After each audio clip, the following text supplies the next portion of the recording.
आपको बताता हूँ एक बहुत पॉइंट की बात, एक छोटा सा भ्रष्टाचार मैं आपके सामने इसमें उजागर करने की कोशिश करता हूँ। वक्फ का क्या करते हैं इस पे पुष्टपनाही कौन करता है? अखिलेश, ममता, ओवैसी, राहुल गांधी, ऐसे नेता, क्योंकि इन्हीं के गुंडे होते हैं जो ये काम कर रहे होते हैं। ये क्या करते हैं कि जो प्राइम लोकेशन पे जगहें होती हैं वहाँ पर वक्फ का वो क्यों होती हैं? एक मस्जिद है, उसकी प्रॉपर्टी पे उसकी आमदनी के लिए दुकानें और मकान बनाए जाते हैं। उससे जो पैसा आएगा उससे मस्जिद की मेंटेनेंस में काम आता है और मस्जिद के इमाम की तनख्वाह में काम आता है। ये लोग क्या करते हैं, उस प्राइम लोकेशन की जगह की जिसकी कीमत करोड़ों रुपए की है, लेकिन उसको 10 रुपये, 20 रुपये, 100 रुपये किराए पे देते हैं, लेकिन उसको देने के लिए 1-1 करोड़ रुपए की रिश्वत लेते हैं मुतवल्ली। वो रिश्वत का कोई हिसाब नहीं होता, वो पैसा खा जाते हैं, गरीब मुसलमानों के हक़ का पैसा खा जाते हैं। आपने कुछ ऐसे केस देखे? कुछ आप सर्वे करिएगा, बहुत मिल जाएगा, RTI बहुत है इसके लिए, ठीक है। इसमें करोड़ों की रिश्वत लेकर के वो इस तरह का काम करते हैं। उसके बाद सरकार से उम्मीद करते हैं कि वो इमामों की तनख्वाह सरकार दे। वक्फ की आमदनी आप खाइए, गरीब मुसलमानों की आमदनी जो आप रिश्वत लेकर के पैसा खा रहे हैं, उस दुकान का जिसका लाखों रुपए का किराया होना चाहिए, उसका किराया 100 रुपये, 1000 रुपये, 500 रुपये होता है, कि वो पैसा जो है वो भी, उसका भी कोई हिसाब बहुत क्लियर नहीं देते ये।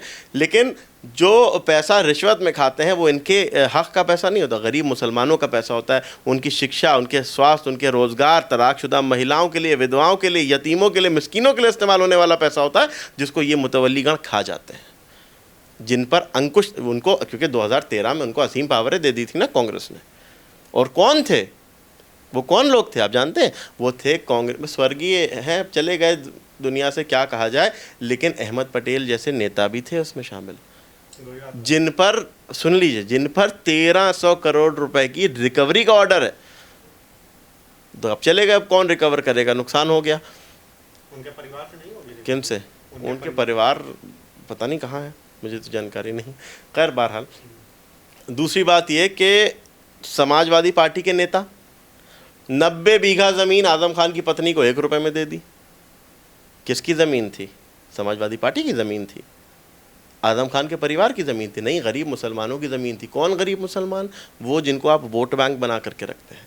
कौन गरीब मुसलमान? वो जिनको आप दबा करके, कुचला करके, भाजपा से डरा करके रखते हैं कि भाजपा सत्ता में आ गई तो तुम्हें लूट लेगी। तो भाजपा तो नहीं लूटती, लेकिन लूट कौन ले जाता है? वही जो भेड़ की खाल में भेड़िया बन करके आते हैं और आकर के उनके प्रॉपर्टी को लूट करके चले जाते हैं। आज समाजवादी पार्टी जो इतनी परेशान है, अभी मुकदमे आप RTI डालो, जाकर के देख लो, जाकर के 90% केसों में आपको समाजवादी पार्टी के गुंडे मिलेंगे, चाहे बाहुबलियों की शक्ल में और चाहे जो है अन्य शक्लों में, आकर के वक्फ की ज़मीनों पर किस किस तरह से कब्जा करके रखा है। तो क्या इसी वजह से परेशानी है क्या इन राजनीति? और लो तो सबसे ज़्यादा इसमें छुपा क्या है? वही चोर की दाढ़ी में तिनका है आज समाजवादी पार्टी। जबकि समाजवादी पार्टी के किसी एक नेता के पास चले जाइए, उससे कहिए 180 शब्दों में वक्फ को डिफाइन कर दो, नहीं कर पाएगा, बगले झाँकने लगेगा, जानकारी नहीं है। लेकिन प्राइम लोकेशन की ज़मीन पर लार बहुत टपकती है। जंतर मंतर पे गए तो थे समाजवादी पार्टी के सांसद साहब, कह रहे थे अखिलेश जी के नेतृत्व में हम आए हुए हैं और हम जंतर मंतर में बिल के विरोध में पहुंच गए। अखिलेश जी ने आज़म खान पर वक्फ के घोटालों पर कोई बात क्यों नहीं कही? अखिलेश यादव जवाब दें कि आज़म खान की 90 बीघा ज़मीन जो है वो किस लिए दी? आज़म खान किन अपराधों में जेल में? आधे से ज़्यादा उसमें जो है वो वक्फ घोटालों के मामले हैं। वक्फ मंत्री रहते घोटाले किए हैं। समाजवादी पार्टी की सरकार में लखनऊ में एक शिवालय की ज़मीन को आज़म खान के दबाव में या मुख्तार अंसारी के दबाव में जो है वक्फ में दर्ज करा दिया गया था अखिलेश यादव की सरकार में। अभी जब योगी आदित्यनाथ जी ने की सरकार में नया वक्फ बोर्ड बना तो उसने उस ज़मीन को वापस किया।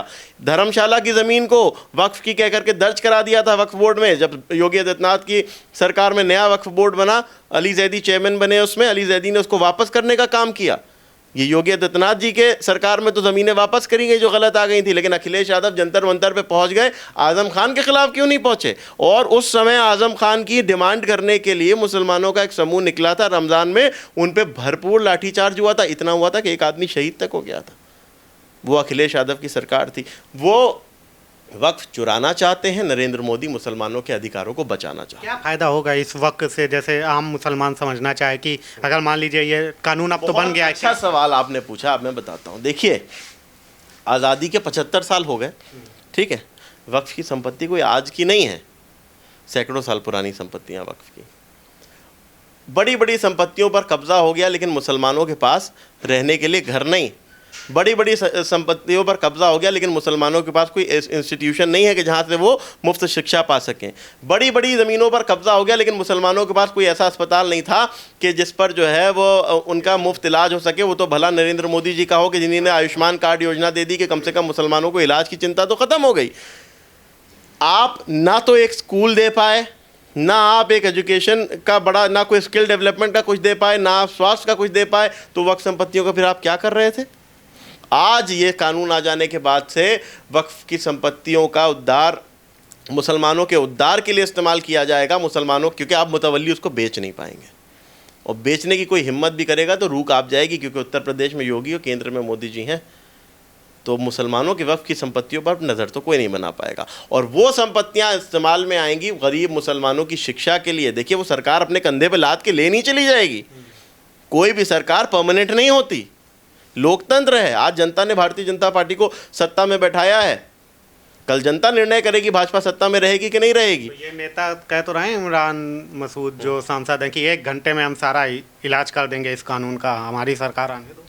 1 घंटे में इलाज? वो तो भाई इलाज तो वो भारत की जनता का करते ही आए हैं। 70 साल उन्होंने इलाज किया, ये सबक सिखाया उनको कि भैया तुमको चुन के कितनी बड़ी गलती की थी। और दूसरी चीज़ ये कि उनकी सरकार आने में उनकी ख्वाब जो है वो मुंगेरी लाल के हसीन सपने देखते रह जाएं।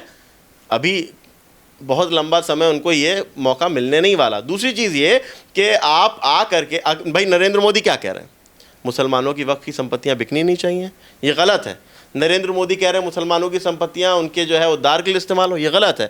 नरेंद्र मोदी कह रहे हैं कि अगर 9 लाख संपत्तियां मुसलमानों के पास हैं तो पंचर क्यों बना रहे हैं, ये गलत है। जिस समाज के पास 9 लाख संपत्तियां हैं वो पंचर बनाने पे क्यों मजबूर है? जिस समाज के पास जो है वो इतनी ज़्यादा सुविधाएं, इतने ज़्यादा जो है वो संसाधन मौजूद हैं, उसके बावजूद जो है वो सचर कमेटी की रिपोर्ट उनकी स्थिति बद से बदतर क्यों बता रही है? इसलिए बता रही है क्योंकि उनकी ज़मीनों पर कब्जा किया कौन किए? उन्हीं के लोग। अच्छा, एक सवाल ग्राउंड पे आता है, जब हम ज़मीन पे लोगों से बातचीत करते हैं मुस्लिम समाज के, तो हम जैसे पूछते हैं सच्चर कमेटी में तो मुस्लिम बहुत गरीब था, पिछड़ा था, दलितों से भी पिछड़े हालात थे, तो फिर इतनी ज़्यादा संपत्ति वक्फ के पास कैसे आ गई? तो उनका कहना ये है कि ये जो हमारे पूर्वज पाकिस्तान चले गए, उनकी ज़मीनें, पूर्वजों की ज़मीनें। नहीं, पाकिस्तान गए हुए लोगों की ज़मीनें नहीं हैं।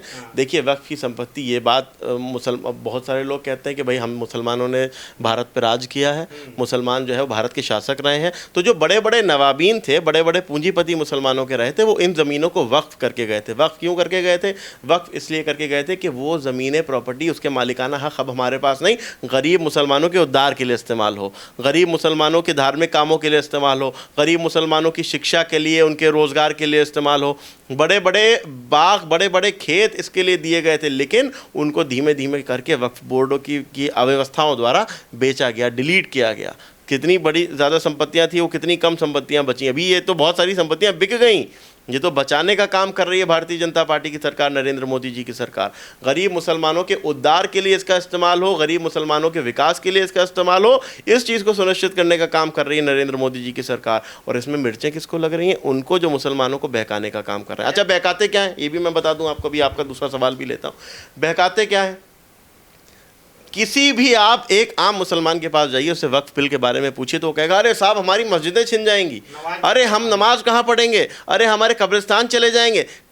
कहीं एक्ट में लिखा हो तो बताओ? केंद्रीय मंत्री स्पष्ट कर रहे हैं, गृह मंत्री स्पष्ट कर रहे हैं, एक भी धार्मिक स्थान को किसी भी प्रकार का नुकसान नहीं पहुंचेगा। ये भाजपा, अब वो समाजवादी पार्टी की सरकार, कांग्रेस की सरकार है, इससे पहले क्या करती आई थी वो भी देखने की ज़रूरत है, जानने की ज़रूरत है।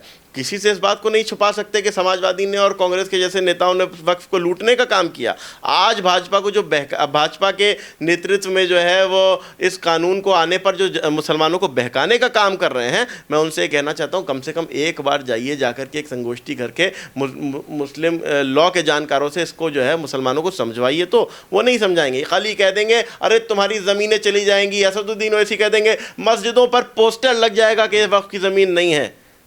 क्यों बहका रहे हो? क्यों डरा रहे हो?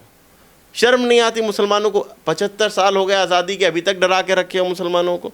डरा करके अपना वोट बैंक बना करके रखा जाएगा, अपना वोट बैंक बना करके उनके वोटों का इस्तेमाल किया जाएगा, लेकिन उनका उद्धार, उनका काम कभी नहीं किया जाएगा। ये नीति होती है इन तथाकथित नकली झूठे सेक्युलर। अच्छा, ये क्या बंगाल में लीडरशिप की क्षमता की वजह से इस तरीके की चीज़ें हो रही हैं? अगर वहाँ पे योगी जैसा शासक होता तो इस तरीके की चीज़ें कुछ हो पाती? मैं तो कह रहा हूँ राष्ट्रपति शासन की ज़रूरत है बंगाल को। बंगाल को ज़रूरत है नरेंद्र मोदी के नेतृत्व की। बंगाल को ज़रूरत है मुख्यमंत्री योगी आदित्यनाथ जैसी क्षमता रखने वाले किसी एक नेता की, कि जिसके कार्य का उत्तर प्रदेश कितना बदनाम था।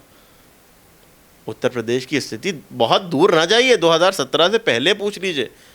किसी देश के किसी भी स्टेट में जाते थे, बम्बई में जाके मराठी और ये वो लोग तो बाकायदा मजाक उड़ाते थे।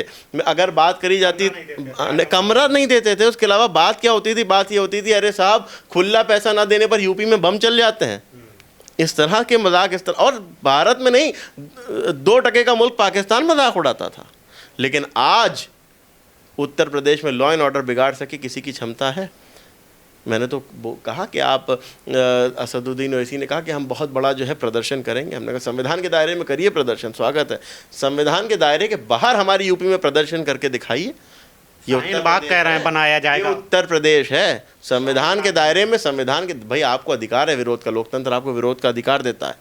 लेकिन शाहीन बाग तो आप तो सुप्रीम कोर्ट भी गए हैं, सुप्रीम कोर्ट भी गए हैं। सुप्रीम कोर्ट से रिलीफ ना मिलने के बावजूद अगर आप जो है वो कानून का विरोध करते हैं तो फिर जो है वो आपको संवैधानिक, गैर संवैधानिक माना जाएगा। तो कह रहे हैं पूरे देश में शाहीन बाग वाला हालात बनाए जाएंगे और चक्के जाम, रोड जाम, सब कुछ किया जाएगा।